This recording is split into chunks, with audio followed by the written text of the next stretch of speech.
வணக்கம், இது மின்னம்பலம். நான் விஷால் பொலிவர். மும்மொழி கொள்கை வெர்சஸ் இருமொழி கொள்கை, இந்த இரண்டு விஷயங்கள் தான் தமிழ்நாட்டிலும் சரி தேசிய அளவிலும் சரி மிகப்பெரிய அளவுக்கு ஒரு பேசு பொருளாக கடந்த ஒரு மாதங்களாக நம்ம பார்த்துக்கிட்டு இருக்கோம்.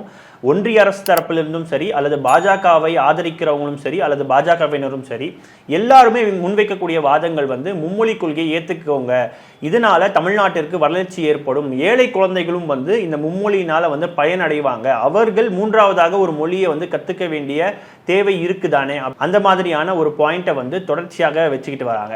இந்த அடிப்படையில் தான் சமீபத்தில் இந்த ஒயர் யூடியூப் சேனல்ல இந்தியாவினுடைய பிரபல பத்திரிகையாளரான கரண் தாப்பருக்கு தமிழ்நாட்டினுடைய அமைச்சரான பிடிஆர் பழனிவேல் தியாகராஜன் அவர்கள் ஒரு நேர்காணலை கொடுத்திருந்தார். அதுல கரண் தாப்பர் அவர்கள் ஒரு விஷயத்த சொல்லியிருப்பாரு. ஏன் நீங்க மூன்றாவதாக ஒரு மொழியை நீங்க கத்துக்கங்க, மாணவர்களுக்கு, அதாவது குறிப்பா சொல்ல போறோம்னா குழந்தைகளுக்கு பல மொழி கத்துக்கிறதுக்கான எல்லா விதமான தகுதியும் அந்த வயதுல இருக்கு அப்படின்னு சொல்லிட்டு ஒரு பாயிண்ட் முன் வச்சாரு.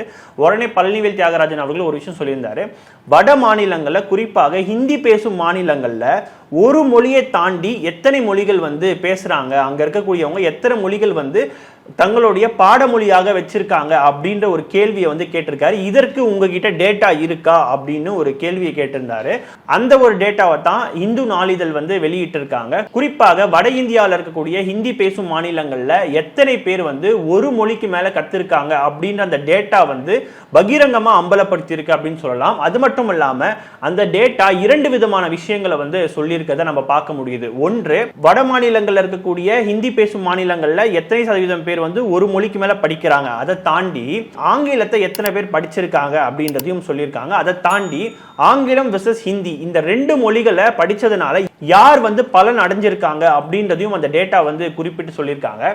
தி ஹிந்துல சொல்லியிருக்கக்கூடிய அந்த டேட்டா என்ன, விரிவா இந்த வீடியோல பார்க்கலாம்.